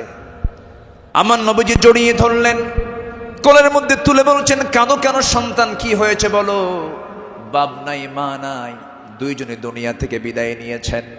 আমার নবীজি ধুলাই মলিন সন্তানটাকে, শিশুটাকে কোলের মধ্যে তুলে নিয়ে সোজা ঘরের মধ্যে ঢুকলেন। ঢুকে বলছেন, আয়েশা, বাচ্চা নিয়ে আসছি, সন্তান নিয়ে আসছি। ও কলিজার টুকরা সন্তান, এই যে মহিলাকে দেখতে পেতেছ আজকে থেকে এটাই তোমার মা, আর আমি তোমার সামনে দাঁড়িয়ে আছি, আমি হলাম তোমার বাবা। আমার নবী ইতিমদের পাশে এমন করে সারা জীবন দাঁড়িয়েছেন, কারণ আল্লাহ রাব্বুল আলামিন তাকে অর্ডার করেছেন, আলাম ইয়াজিদকা ইয়াতীমান ফাআওয়া ووجدك ضالا فهدى ووجدك عائلا فأغنى فأما اليتيم فلا تقهر وأما السائل فلا تنهر وأما بنعمة ربك فحدث আমার বন্ধুগণ সাইয়েদনা আবু বকর সিদ্দিক রাদিয়াল্লাহু আনহুর খেলাফত আমল চলছিল সাইয়েদনা আবু বকর রাদিয়াল্লাহু তাআলা আনহু সেই সময় যখন তিনি খেলাফত পেলেন নতুন যখন তিনি দায়িত্ব পেলেন খেলাফত গ্রহণ যখন তিনি করলেন নতুন খলিফা হয়েছেন এই খেলাফতের সংবাদ পেয়ে অনেকে আনন্দ প্রকাশ করছে সুন্দর একজন খলিফা আমরা পেয়েছি কিন্তু ওই মদিনার ছোট্ট একটা গ্রামের একজন মহিলা অঝরে ঝাড়ায় কাঁদতেছে কান্নায় সে ভেঙ্গে পড়ছে সবাই বলল মহিলা তুমি কাঁদো কেন ও নারী তুমি কাঁদো কেন ও মহিলা তুমি কাঁদো কেন কান্নার হেতুটা কি সঙ্গে সঙ্গে মহিলা বলতেছে কান্নার কারণ হলো এমন একজন ব্যক্তি খেলাফতের দায়িত্ব পেয়েছে যে লোকটা আমার বাড়ির প্রত্যেকদিন ছাগলটা দহন করে যেত ছাগলের দুধটা দহন করত আজকে সে খেলাফতের দায়িত্ব পেল কিন্তু আমার এই ছাগলের দুধটা দহন করার মতো লোক আর আমি পাবো না এই জন্য আমি কান্দি ওই মহিলার কান্না যখন সাইয়েদনা আবু বকরের কানে যখন সংবাদটা চলে গেছে ওই মহিলার সামনে দাঁড়িয়ে বলছেন মহিলা কেঁদো না আমি খলিফার দায়িত্ব পেয়েছি খেলাফতের দায়িত্ব পেয়েছি বলে তোমার দায়িত্ব আমি পালন করব না ভুল কথা আমার দায়িত্ব এটাও রয়ে যাবে আমার খেলাফতের দায়িত্ব রয়ে যাবে জোরে করেন সুবহানাল্লাহ ইবনে সাকার বলেন সিরাত গ্রন্থে এসেছে সাইয়েদনা আবু বকর সিদ্দিক রাদিয়াল্লাহু তাআলা আনহু একটা গ্রাম ছিল একটা পল্লী ছিল ছোট্ট একটা মহল্লা ছিল ওই মহল্লার প্রত্যেক ঘরে ঘরে গিয়ে সাইয়েদনা আবু বকর প্রত্যেক ঘরের ছাগলগুলোর দুধ তিনি দহন করে দিয়ে আসতেন জোরে বলেন সুবহানাল্লাহ আরো জোরে বলে সুবহানাল্লাহ শ্রেষ্ঠত্বের কাতারে থেকেও নিরহংকারী হয়ে তারা জনগণের খাদেম ছিলেন জনগণের খেদমত তারা করেছেন রাতের বেলা একদিন তিনি খালি পায়ে হাঁটতেছেন কি পায়ে বলেন খালি পায়ে হাঁটতেছেন সাইয়েদনা ওমর ফারুক দেখে বলছেন আমিরুল মুমিনিন আপনি খালি পায়ে হাঁটেন কেন পাথরের আঘাতে আপনার চামড়া ফেটে তো রক্ত বের হয়ে যাবে আপনি আহত হয়ে পড়বেন রক্তাক্ত হয়ে যাবেন তিনি বলছেন ভাই ওমর এই রাতের গভীর রাত্রিতে গভীর নিশীথে আমি যদি জুতা পায়ে হাঁটতে যাই পাথরের সাথে জুতার একটা আঘাত লাগবে একটা শব্দ সৃষ্টি হয়ে যাবে এই শব্দে যদি আমার নাগরিকের যদি ঘুমের ব্যাঘাত হয় কিয়ামতের দিন আমাকে তার জন্য আসামির কাঠ গড়ায় দাঁড়াতে হবে জোরে বলি আল্লাহু আকবার ঢাকা থেকে নেতা আসিতেছেন চট্টগ্রাম ঢাকা চট্টগ্রামের রোড 4 ঘন্টা বন্ধ এমন নেতৃত্ব আমরা চাই না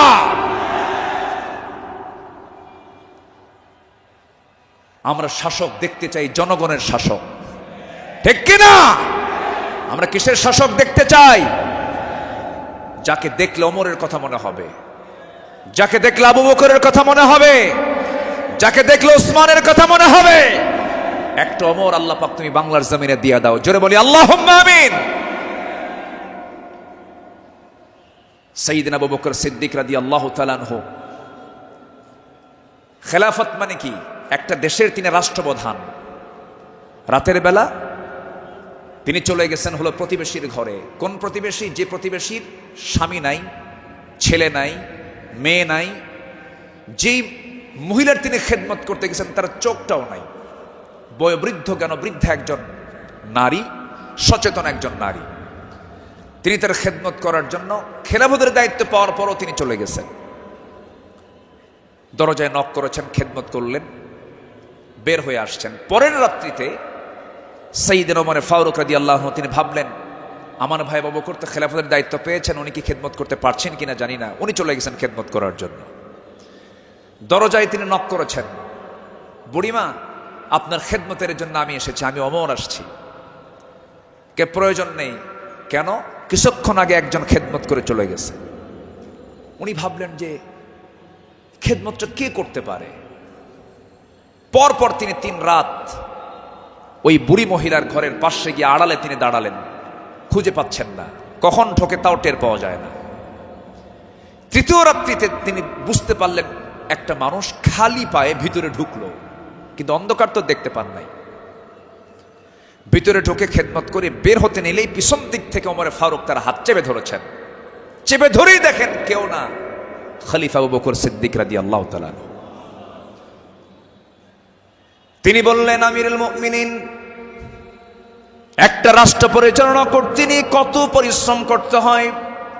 রাতের বেলা বিশ্রামের প্রয়োজন হয়, দিনের বেলাও পরিশ্রম করেন, রাতের বেলা এমনটা করলে আপনি অসুস্থ হয়ে পড়বেন, অন্তত আমাদের কিছু খেদমতের জন্য আমাদের কিছু কাজ রেখে দেন। তিনি বলছেন, ভাই ওমর, হাসরের ময়দানে আমার আমলনামা তোমার পিঠে যাবে না, আমার কাজ আমাকে করতে দাও। মৃত্যুর দিন পর্যন্ত তিনি ওই মহিলার খেদমত করে তিনি দুনিয়া থেকে বিদায় নিয়েছেন। দ্বিতীয় খলিফা ওমর ফারুক রাদিয়াল্লাহু তাআলা যখন খেলাফতের দায়িত্ব পেলেন, ওই মহিলা জানেন না প্রথম খলিফা ইন্তেকাল করেছেন। খেলাফতের দায়িত্ব যেদিন পেয়েছেন সেই দিনই রাত্রেবেলায় ওমর ফারুক তিনি চলে গেছেন মহিলার ঘরে, দরজায় নক করে ভিতরে ঢুকেছেন। মহিলা জানেন না খাদেম চেঞ্জ হয়েছে। ভিতরে তিনি সব কাজগুলো করলেন, রান্না বান্না করে দিলেন, কাপড় চোপড় ধুয়ে দিলেন, খাবার দাবার ধুয়ে দিয়ে পরিষ্কার করে তিনি বের হয়ে আসলেন। মহিলা অন্ধ মানুষ, বসেছেন খাবার খেতে, সামনে খেজুর নিয়ে যখন বসেছেন, খেজুর একটা মুখে নেওয়া মাত্রই দাঁতের নিচে যখন খেজুরের বিচি যখন পড়ে গেছে, সঙ্গে সঙ্গে মহিলা বলতেছেন ইন্না লিল্লাহ। তিনি চোখের পানি ফেলে দিয়া কেঁদে কেঁদে বলতেছেন, বুঝতে পেরেছি আমার আসল খাদেম আবু বকর আর দুনিয়াতে নাই। আমার আবু বকর যখন আমার খেদমত করতে আসতো, যখন সে খেজুরগুলো আমাকে ধুয়ে দিত, শুধু খেজুর শুধু ধুয়েই দিত না, খেজুরগুলো ধুয়ে ভিতরের যে বিচিগুলো আছে বিচিগুলো সরায়া আমার সামনে রেখে দিত, যেন আমার খেতে কোনো কষ্ট না হয়। জোরে বলে সুবহানাল্লাহ, আরো জোরে বলে সুবহানাল্লাহ। শাসক ছিলেন, শাসকের কাতারে থেকেও তারা নিরহংকারী হয়ে জনগণের সেবা করেছেন। আল্লাহু আকবার বলেন। সাইয়েদনা ওমর ফারুক রাদিয়াল্লাহু তাআলা আনহু তিনি যেদিন শাসনভার তার কাছে আসে, তার কাঁধে যখন আসে, সেই দিন থেকে নিয়ে শুরু করে মৃত্যুর দিন পর্যন্ত কোন রাত তার পিঠটা তার বিছানার সঙ্গে লাগাতে দেননি। দিন দিন শুকায় যাচ্ছিলেন। বলা হলো, আপনি শুকায় যাচ্ছেন কেন? তিনি বললেন কেঁদে কেঁদে, তোমরা আমাকে এমন দায়িত্ব দিয়েছো যে দায়িত্ব আমাকে স্বাস্থ্যহীন বানিয়ে দিয়েছে। পরকালীন জবাবদিহিতা, পরকালীন জবাবদিহিতার অনুভূতি ছাড়া একটা শাসক কখনো ভালো হতে পারে না। আসতে বলবেন না, জোরে বলুন ঠিক কিনা? অতএব সেই গদির সমস্যার সমাধানের জন্য আমরা চাই যোগ্য, সৎ, আল্লাহওয়ালা, কোরআন প্রেমিক একজন শাসক আমরা চাই। আল্লাহ কবুল করুন, আল্লাহ কবুল করুন। এই কথাটা কেন বললাম? কারণ এখন যে সরকারটা আছে এটা কি স্থায়ী না অস্থায়ী? এই জন্য আলোচনার মধ্যে এই ফাঁকে এই কথাটা একটু বলে ফেললাম। সম্মানিত ভাইয়েরা, আমার সময় তো ফুরে যাচ্ছে, আমাকে শেষ করতে হবে। শেষ কি করে দেব? আলোচনা চলুক, হুজুর মরুক। জি, জোরে বলি ইনশাআল্লাহ। জি, আল্লাহ কবুল করুন, জোরে বলি আমিন। নাম্বার 5, সকল দুর্নীতি এবং অন্যায়ের বিরুদ্ধে কঠোর অবস্থান। আমার নবীরও ছিল, সাহাবে কেরামদের মাঝে এই বিষয়ে তারা খুব সতর্ক থাকতেন। আল্লাহ রাব্বুল আলামিন বলেন, ওয়ালা তাকুলু আমওয়ালাকুম বাইনাকুম বিল বাতিলি ওয়া তুদলু বিহা ইলাল হুক্কামি লিতাকুলু ফারীকাম মিন আমওয়ালিন নাসি বিল ইসমি ওয়া আনতুম তা'লামুন। জোরে বলুন আল্লাহু আকবার। তোমরা নিজেদের মধ্যে পরস্পরের সম্পদ অন্যায়ভাবে গ্রাস করো না, তা বিচারকদের নিকট উপস্থাপন করো না, যাতে অন্যের সম্পদের কিছু অংশ পাপের মাধ্যমে গ্রাস করতে পারো, যদিও তোমরা জানো কার কথা। আসতে বলবেন না, কার কথা? আরেক জায়গায় বলছেন, লা তাকুলু, তোমরা খেতে যেও না। কি খেতে যেও না? কুলু মিন তাইয়্যিবাত, পবিত্র খাবে, হারাম কিছু খাবে না। লা তাকুলুর রিবা আদআফান মুদাআফা আহাল্লাল্লাহুল বাইয়া ওয়া হাররামান রিবা। বিভিন্ন জায়গাতে আল্লাহ পাক ক্লিয়ার কথা বলে দিয়েছেন। আমার বন্ধুগণ, সাহাবায়ে কেরাম দুর্নীতি কেমন করে বন্ধ করা যায়, অন্যের বিরুদ্ধে কেমন কঠোর হতে হয়, তা বাস্তব জীবনে তা দেখিয়ে দিয়েছেন। বাস্তব জীবনে আল্লাহ রাসূল তা বুঝিয়ে দিয়েছেন। বিচার কেমনে করতে হয়, বিচারের রায় কেমনে নামাতে হয়, তাও রাসূল শিখিয়ে দিয়েছেন। বিচার কি সবার জন্য সমান না সমান? আইন সবার জন্য আইন সবার জন্য সমান। আমার নবীজি বসে আছেন, একটা বিচার আসলো, এক সম্ভ্রান্ত পরিবারের মহিলা কন্যা সন্তান চুরি করে ধরা পড়েছে। রাসূল বললেন কোনো কথা নাই, হাত কাটো, হাত কেটে ফেলো। রাসূল অর্ডার দিলেন, আমার নবীর উপরে কথা বলার কোনো সাহস কারো নাই। ওই সম্ভ্রান্ত পরিবারের লোকজন এসে সাইয়েদনা ওমর ফারুককে বিভিন্ন কিছু বুঝায়া দিয়ে বলছেন, আপনি যদি রাসূলকে সুপারিশ করেন হয়তো রাসূল শুনতে পারেন। সাইয়েদনা ওমর ফারুক এসে আমার নবীর সামনে দাঁড়িয়ে বলছেন, ইয়া রাসূলুল্লাহ, যে মহিলার হাত কাটার অর্ডার দেওয়া হয়েছে সে তো সম্ভ্রান্ত পরিবারের, দেখুন তো কিছু করা যায় নাকি? আমার নবীজি সেই সময় আল্লাহর কসম করে বলেন, আল্লাহি, হে আমার ওমর, আল্লাহর কসম করে বললি, আল্লাহর কসম করে বলছি, এই চুরিটা যদি ওই সম্ভ্রান্ত পরিবারের মেয়ে ফাতিমা না হয়ে যদি কলিজার টুকরা মেয়ে আমার ফাতিমা বিনতে মুহাম্মদ হতো, যদি এটা প্রমাণ হয়ে যেত, লাকাতাতু ইয়াদাহা, আমি রাসূল নিজে তার হাতটা ধরে কেটে দিতাম। আল্লাহু আকবার। দুর্নীতির কোনো সুযোগ সেই সমাজে ছিল না, কারণ যারা বিচার করেছেন তারা ছিলেন হলো সৎ বিচারক। আমরা সৎ শাসক, সৎ বিচারক দেখতে চাই। আর সৎ শাসক এবং সৎ বিচারক সৃষ্টি তখনই হতে পারে যারা কোরআন সমাজে চায়। যারা সমাজে কি চায়? কোরআন চায়। সাইয়েদনা ওমর ফারুক রাদিয়াল্লাহু তাআলা আনহু, যে সময় তিনি খলিফাতুল মুসলিমিন, ইরাকের গভর্নর ছিলেন হলো আবু মুসা আশআরী রাদিয়াল্লাহু তাআলা আনহু। তিনি করলেন কি, তিনি একদিন মদিনায় এসে সাইয়েদনা ওমর ফারুক রাদিয়াল্লাহু আনহুর জন্য এবং তার স্ত্রী আতিকা রাদিয়াল্লাহু আনহার জন্য কিছু কাপড় চোপড় উপঢৌকন স্বরূপ নিয়ে আসলেন।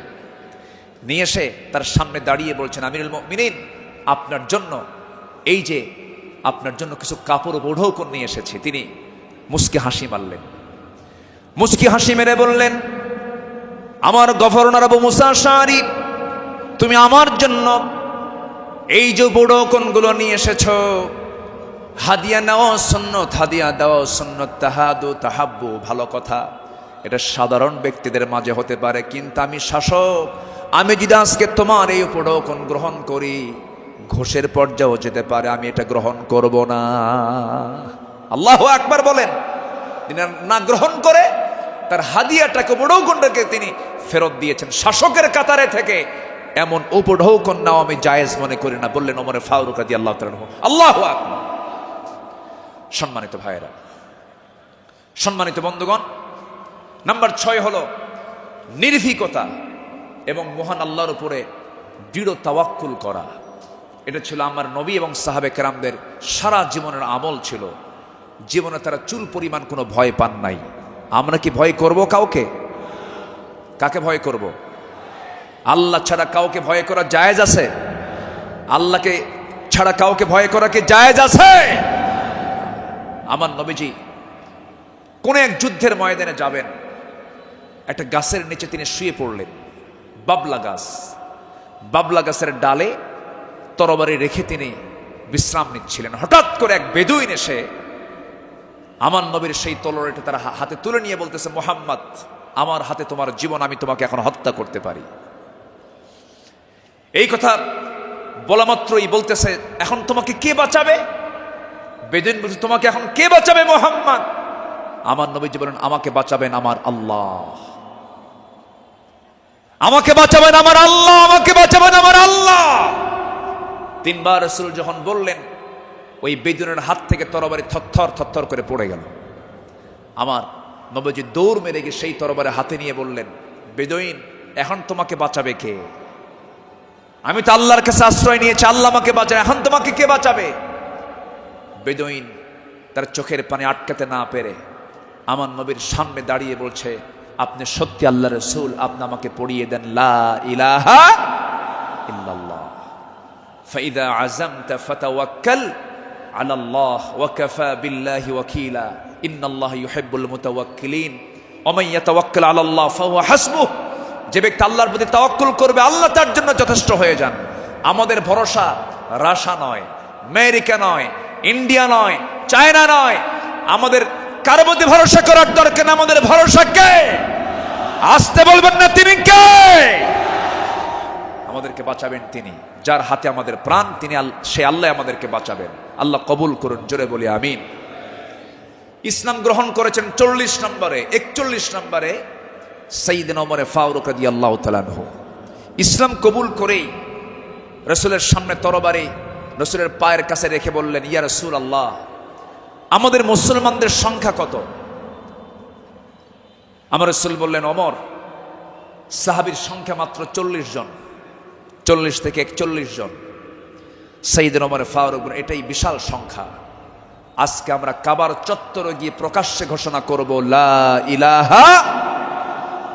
কোন সাহাবী বললেন? বলেন বলেন কোন সাহাবী? আজকে তো এক সাহাবীর ইতিহাসটা একটু বেশি টানলাম, প্রসঙ্গটা চলে আসলো। তিনি বলে ফেললেন, কি পরিমাণ সাহস হতে পারে! সাহসের পিরামিড। সাইয়েদনা ওমর ফারুক গিয়ে প্রকাশ্য রূপে সামনে ঘোষণা করলেন, কে আছো? আমার সামনে আসো, লা ইলাহা।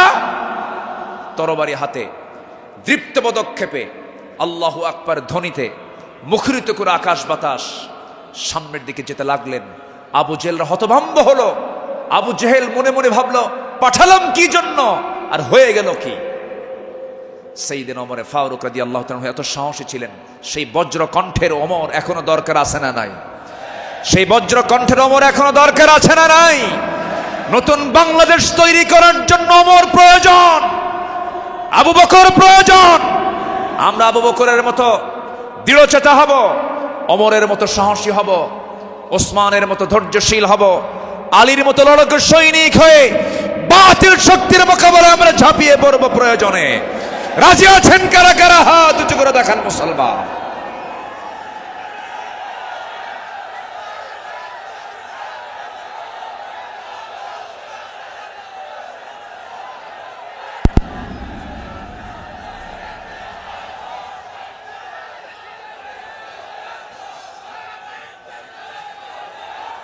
আল্লাহ কবুল করুন, জোরে বলে আমিন, আরো জোরে আমিন। আল্লামা ইকবাল এই জন্য সাহাবাদের ভূমিকা বর্ণনা করে বর্তমান সময়ের মুসলিমদের দুরবস্থা নিয়ে আফসোস করে তিনি একটা লাইন বলেছেন। তিনি কি বলেছেন? সফহাওয়ার সে বাতিল কো মিটায়া কিসনে, নোয়ে ইনসা কো গোলামি সে ছড়াইয়া কিসনে, मेरे काबे को ज़मीनों से बचाया किसने, मेरे कुरान को सीनों से लगाया किसने, थे तू अबाओ तुम्हारे ही मगर तुम क्या हो, हद पर हद दहरे मुंतज़िरे फरदा हो।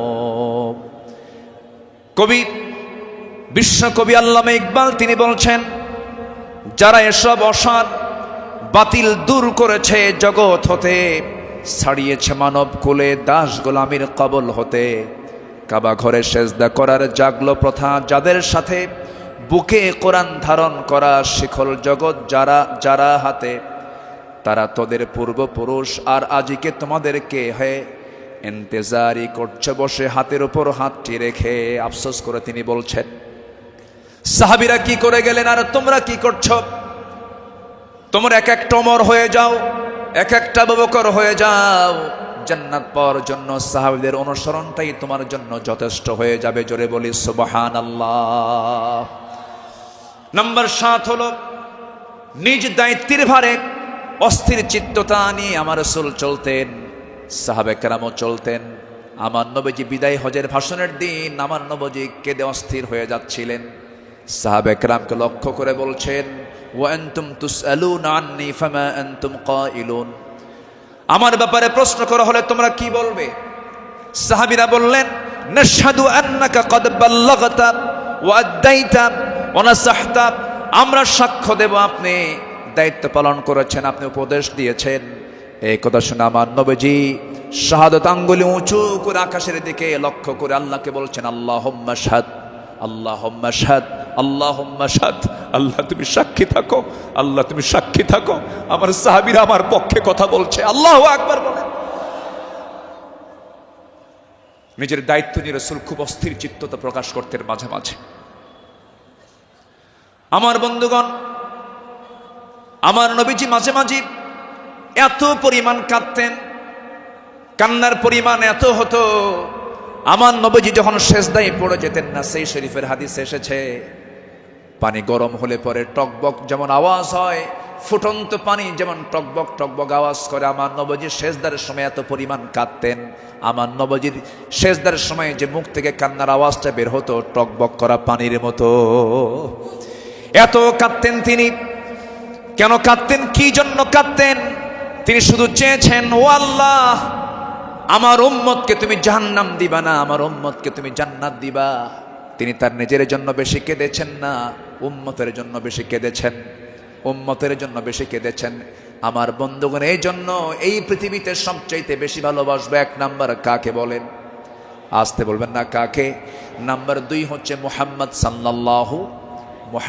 সাল্লাল্লাহু আলাইহি ওয়াসাল্লামকে আমরা ভালোবাসবো। তিনিও ভালোবেসেছেন। আমার ভাইয়েরা, আমার বন্ধুগণ, নাম্বার 8 হলো আদর্শ নেতৃত্বের অনুতুলনীয় আলোক ছটাই সাহাবে কেরাম।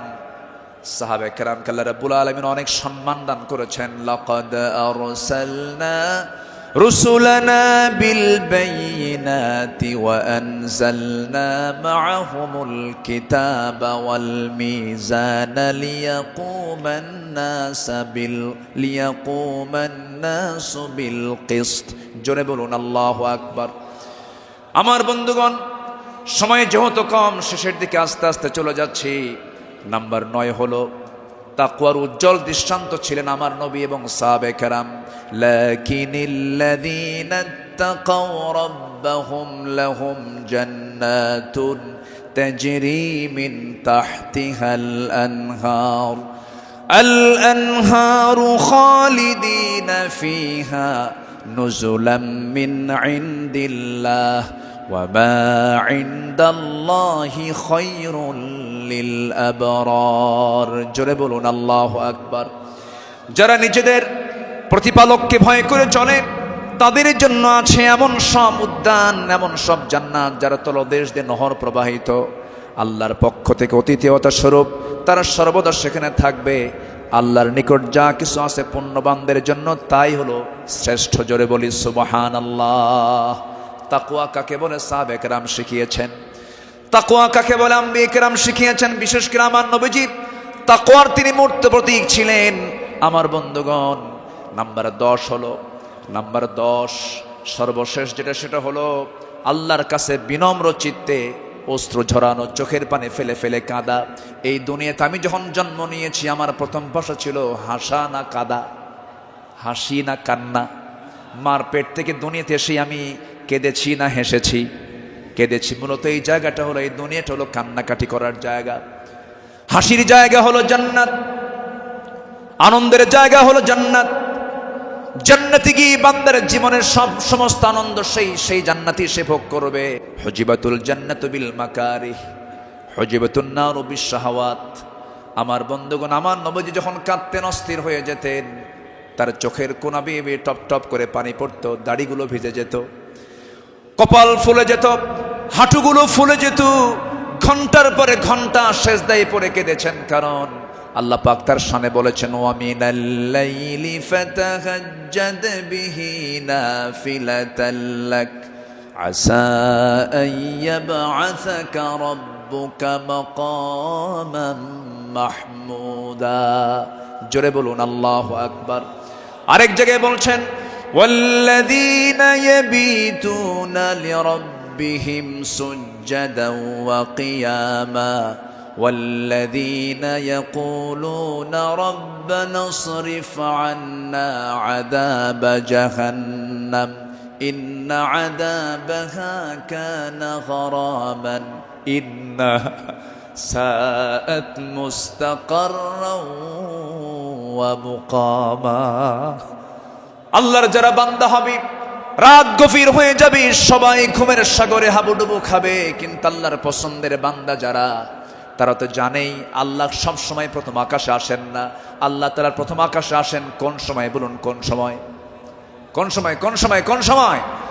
শেষ রাত্রিতে চলে আসেন ফিস সামাঈদ দুনিয়া আলা মিন মুস্তাগফিরিন ফাগফির লাহ, কোন ক্ষমা প্রার্থী আছে আমার কাছে ক্ষমা চাবে। সেই সময় আল্লাহ পাক দুনিয়ার আকাশে চলে আসেন, আল্লাহর পছন্দের বান্দা এই চান্সটা ছেড়ে দেন না।